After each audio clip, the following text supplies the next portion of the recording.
is the potential of this offense and its biggest strength? I think we have great potential. I really do. I think, you have a foundation of being physical, of running the football. That always helps. It opens up the play action game. We all understand that's an area where we needed to improve, and I feel like we've really made some big strides. So I think creating big plays and plays down the field is something we had to do. When you run the ball that well, you have to be able to get the ball down the field off play action. So I feel like the quarterbacks are much more comfortable. It's much more attacking offense, and we were much more effective in the spring. Still have a long way to go. We'll stay on the left here on the second row. Hey, Coach. Jacques Doucet, WAFB TV. For the first time in 14 years, LSU is going to make a trip to Lexington. I know it's way down the road, but with the SEC scheduling, you don't get a chance to host a game like that every year. What are your feelings about them finally coming up? Yeah, I agree. I think that'll be great for our fan base. It'll be a great experience, to have a school, with so much history as LSU coming into our stadium. That's always part of the fun, and I understand that's always part of the debate here at SEC Media Days with the permanent crossover and the rotation and all those things. But certainly a big game, and I'm sure it'll be great for our fan base. As you mentioned, that's far down the line, so we have so many things to do in between, but it certainly will be a fun atmosphere and a big game for us. We'll stay to your left on the front row here.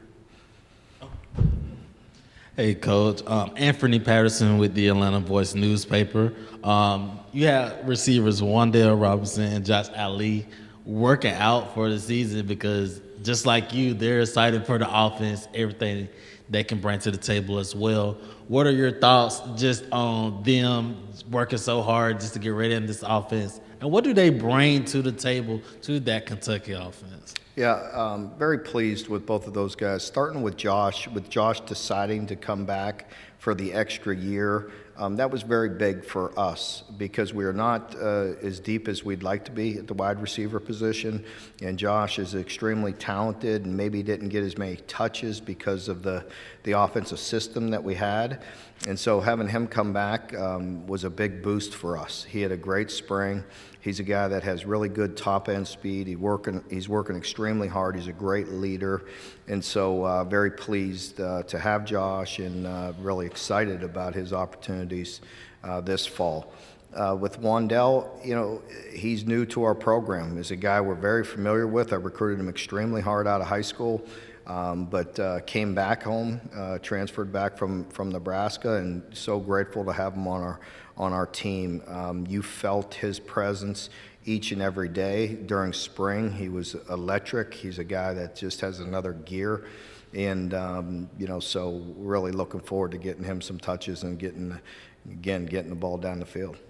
Coach, we'll go to you right here in the second row. Coach Mike Lucas, KXTV and College Station. You've been around the league for a while. You've schemed against some great quarterbacks. When you look at the overall quarterback play in the league looking into 2021, how would you evaluate the level of, signal callers and quarterbacks the league has to offer this year? Well, heck, you're always going to face good players. You never know what you're going to get. What was that, just a couple years ago? Felipe was playing against us in Lexington and gets hurt, and in comes Trask, and nobody knew a whole heck of a lot about him at the time, but we all do now. One heck of a football player. You don't know what you're going to get each and every week because there's guys sitting on the bench or maybe waiting for their opportunity that are just waiting to explode. There's very talented players in this league, and I feel good about our room. I feel like we have a chance to take it to another level and really have some really talented quarterbacks in our room. Coach, we'll go to your left again on the second row. How do you find a more consistent pass rush, especially with J.J. Weaver potentially out? Yeah, it's a fair question. I think our guys have worked extremely hard. If we're not getting home rushing four with base defense, then we'll have to mix it up and create some pressures different ways. We've had great success in the past couple years, finding different ways to create pressure, and we may have to do that again but we're also challenging our guys to win some one-on-ones as well. Back to your right, up front. Tyler Shaw with KBTX in College Station. Coach, I think it was Josh that was saying how, while, the team's going to take everything game by game, but, the ultimate goal is to get to Atlanta. How attainable is that for this team? We don't sit there and put any percentages on things, just like we're not ready to give up on any game. We're sitting there trying to win each and every game we play. That's the focus. That's our concentration. We're only guaranteed 12, and we want to make the most of those 12. But I can promise you, no matter who we're playing, we're not giving up on any one of those 12. So, that's why it's hard to put a percentage or even discuss it. Let's just go out there and get better tomorrow. And I know that gets boring for writers, but it's true. We'll go back to your left on the front row. Anthony Patterson with the Atlanta Voice. One of the players you recruited out of the state of Georgia is Chauncey McClain. He played wide receiver and quarterback at Lee County. He's a wide receiver for you guys now. Although he may not be as high on the depth chart, what just went into recruiting a player just like that? And what do you see his ceiling for?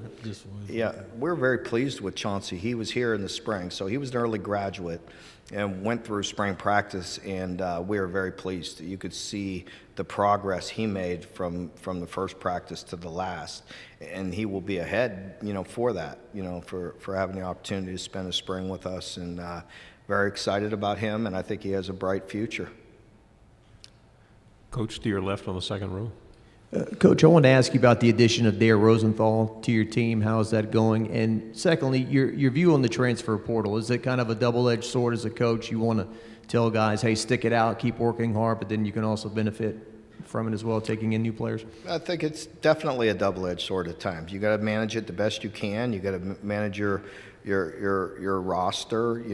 We're grateful to add somebody with such great experience and from a such a prestigious school. If you're playing at LSU, you got to have some good qualities about you, and so we're excited to add them and add some depth to our program and see where it goes from there.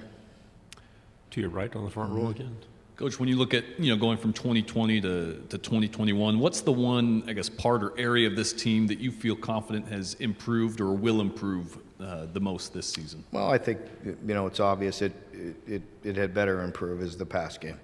And, I've talked a lot about it, but it's true. We've put a lot of emphasis on it. We need to. We have a new scheme, and, we've been a physical team, played good defense, been able to run the football. But we need to improve getting the ball down the field and the passing attack in general. Coach, back to your left on the second row. What have you seen out of Will Levis that you like? Well, he just got here, so I haven't been able to watch him yet. That would be against the rules. So I could tell you this: our players that have been out there throwing with him and seeing him throw the football, they say it's a different type of guy. The arm that he has, and I know just being around him, his presence, he's extremely competitive, very motivated, so I'm excited about him, but I haven't seen him throw the ball out there on the field yet, but our players really like him. Again, to your right on the second row. Coach, there's been some talk this week about possibly expanding the SEC schedule to 9 conference games as opposed to 8. If that is what happens moving forward, would you be a fan of adding an extra league game? I mean, I'm not, but I'm one guy, one vote. As I said, you all can clearly look at last year's schedule, right? I mean, look at the 10-game schedule and take a good hard look at what it did to half our league and maybe more. I mean, it's pretty brutal.